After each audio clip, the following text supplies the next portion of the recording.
Two brothers, Joe and Danny, were enjoying their free time by hunting animals in the wild. After the hunt, Joe told Danny that he didn't like his brother Roy's behavior because he was always causing trouble and was often in and out of jail. Roy was often involved in violent acts related to his work as a free fighter. However, Danny still believed that Roy was a good person and that he would quit his job someday. We are then introduced to Roy, who is gearing up to head to the battle arena. Unlike his brothers, Roy is a laid-back, free-spirited guy. 5 minutes before his fight, he still took the time to make out with his girlfriend, Lisa, even though the guests who would be watching his fight that night had arrived and were waiting for him. As usual, Roy, who was a former soldier in the Special Forces, could easily overpower his opponent. When Roy managed to knock out his opponent, he returned to his girlfriend and landed another kiss on her, but unexpectedly, his opponent had not really been down, and since there were no rules in this match, his opponent got up and turned the situation around. Because of his arrogance, Roy's boss, Julian, was very angry. He then ordered his men to arrest and punish Roy for making him lose $10 million. Julian, a ruthless mafia leader, then said that for the past 4 years he had never experienced defeat. Julian assumed that Roy's recent performance had declined because he was having too much fun with his girlfriend. Therefore, he had to be punished. Julian then killed that poor woman right in front of him.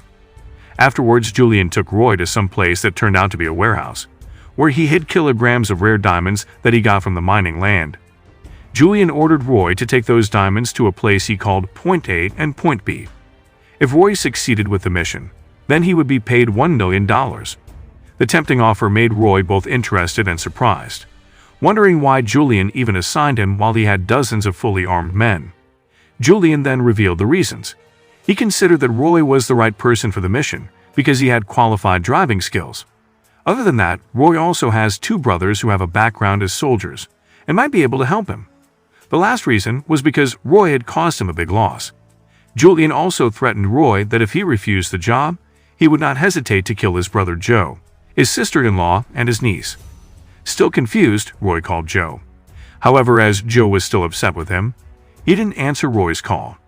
The next day, Danny, who was still actively working as a soldier, was confused because he could not contact his brother. Danny then decided to meet Joe at his house.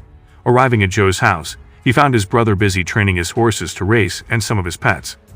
After these 2 brothers met, Joe told Danny that last night Roy called him, but he ignored the call because he was still upset and fed up with his behavior. Danny regretted his brother's decision for not answering Roy's call, saying that maybe Roy was in trouble and needed their help. After all, Roy was forever their brother who had to be treated well, even though he often gave their family a hard time. After previously failing to call Joe, Roy then went to Joe's house, and his arrival was warmly welcomed by his niece and sister-in-law. Danny, who was also there at the time, then came to Joe, who was still busy taking care of his horses. Danny told Joe that Roy had come, and he hoped the 2 of them would reconcile as a family. But Joe, who knew well about his brother's nature, would no longer want to deal with him, as he only came when he was in trouble. Roy then decided to leave Joe's farm, and before he left, he asked Danny to go with him and join him for the next few days. Danny accepted Roy's suggestion, considering that the 2 of them had not seen each other for a long time. Before the 2 of them left, Danny asked Roy to explain exactly what he was doing.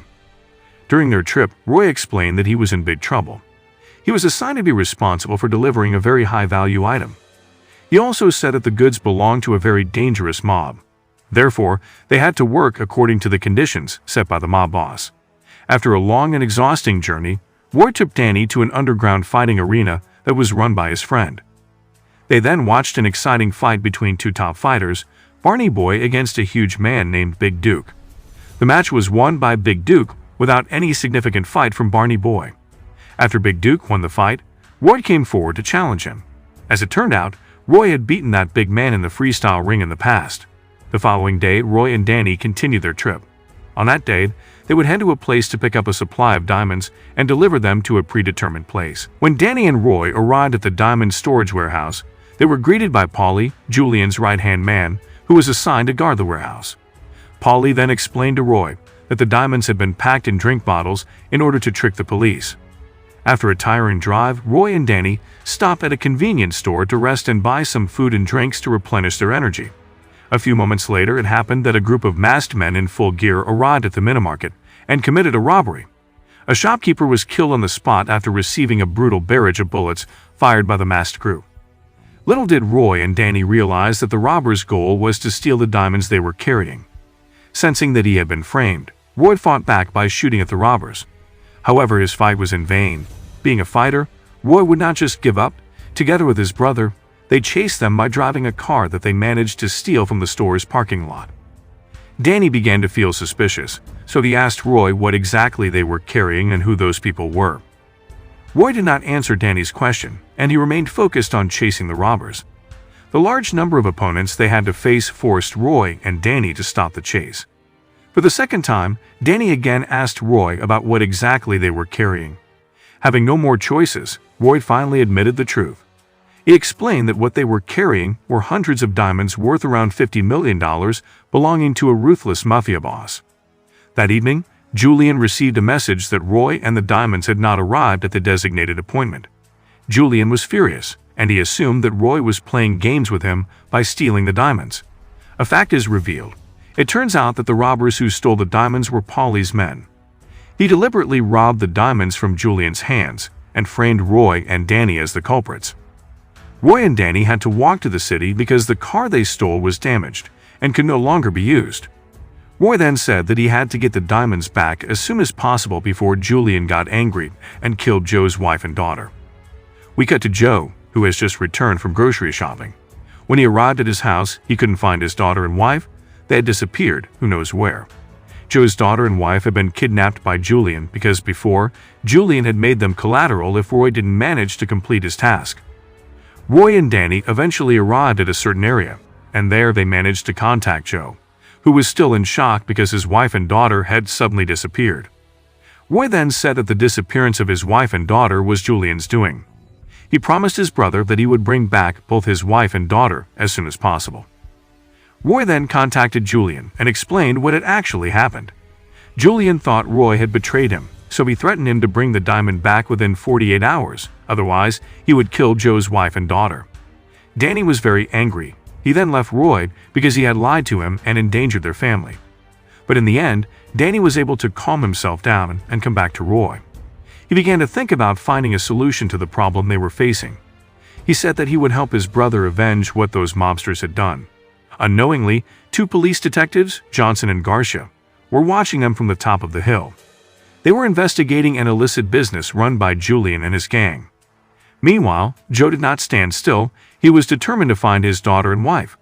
He prepared his weapon and soon joined Roy and Danny. When he arrived at the place where his younger siblings were, Joe attacked Roy in an outburst of emotion that had been pent up for a long time. From a distance, Johnson and Garcia continued to watch them and waited to see what they would actually do. Later that day, Julian sent a photo to Roy, showing Joe's wife and daughter being held hostage by him. Not wanting to waste any more time, Roy took his two brothers to Julian's headquarters to save Joe's wife and daughter. The following day, they arrived at the Mafia headquarters, led by Julian. As a former soldier who has deadly tactics and movements, Joe took action immediately and eliminated a number of guards there. Once the situation was deemed safe, Joe and Roy entered the headquarters to rescue the hostages, while Danny served as a sniper to protect the movements of his two brothers. The battle did not only take place outside the headquarters, because it turned out that inside that building, there was also a commotion between Paulie and Julian. Paulie finally confessed that he was the one who had robbed the diamond from Roy's hand. He did so because of his resentment towards Julian. The diamond business actually belongs to Paulie's family. He felt that Julian, who was only the adopted son of his uncle, was unfit to lead the business. The commotion outside distracted Paulie's attention, and Julian seized the opportunity to knock Paulie out. Joe and Julian finally met. They faced each other and raised their weapons. Unexpectedly, the bullets from each weapon they held ran out, so they decided to duel one-on-one with their bare hands. Julian, who had a bigger build, was easily able to knock Joe down. Thankfully, a few moments later, Roy came to his brother's aid. Roy pointed a gun at Julian, but the sound of Julian's yelling made him tremble. Julian took the opportunity to beat Roy severely. Unexpectedly, Paulie, who was lying on the floor, rose again and fired his gun at Joe and Julian repeatedly. He was convinced that Joe and Julian had died from his shots, so he then ordered his men to take Roy. Before he knew it, Joe was actually still alive. Having lost contact with his two brothers, Danny decided to go inside the base. Once inside, he found Joe. Joe managed to survive Paulie's shot thanks to the bulletproof vest he was wearing. They then rush after Paulie, who has taken Roy away with him.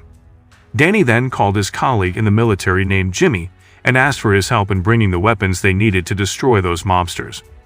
We shift to Paulie, who has reached a place guarded by armed forces, where Joe's daughter and wife are being held hostage. Paulie had Roy fight with his best fighter, and the stakes were Joe's daughter and wife. If Roy managed to win against his fighter, then he would release them, but if Roy lost, then their lives would not be saved. For the sake of the lives of his sister-in-law and niece, Roy must face Paulie's fighter. Since he was already exhausted, Roy was unable to keep up with his opponent's strength. Over and over again, his body was beaten and slammed. Around the same time, Danny, Joe, and Jimmy had arrived at the location after they had previously managed to track the location of Roy's cell phone. From a distance, Danny, as the sniper he is, was able to easily eliminate Paulie's two guards with a shot right on their heads. On the other hand, Roy continued to struggle to deal with his rival, but thanks to all the strength he exerted, he was finally able to recover. He succeeded in taking down Paulie's top fighter, as well as Joe, Danny, and Jimmy, who managed to finish off Paulie's men one by one. In the end, Joe managed to save his daughter and wife. He cornered Paulie, who was about to run away. However, the police arrived just in time before Joe managed to kill him. Shortly after, FBI agents arrived to arrest Paulie and confiscate all the businesses he ran. Agents Johnson and Garcia thanked Joe and his two brothers for helping the FBI catch the criminals. At the end of the story, Joe and Roy's relationship got better again. Roy decided to quit as a free fighter and was going to help Joe take care of the ranch owned by their family.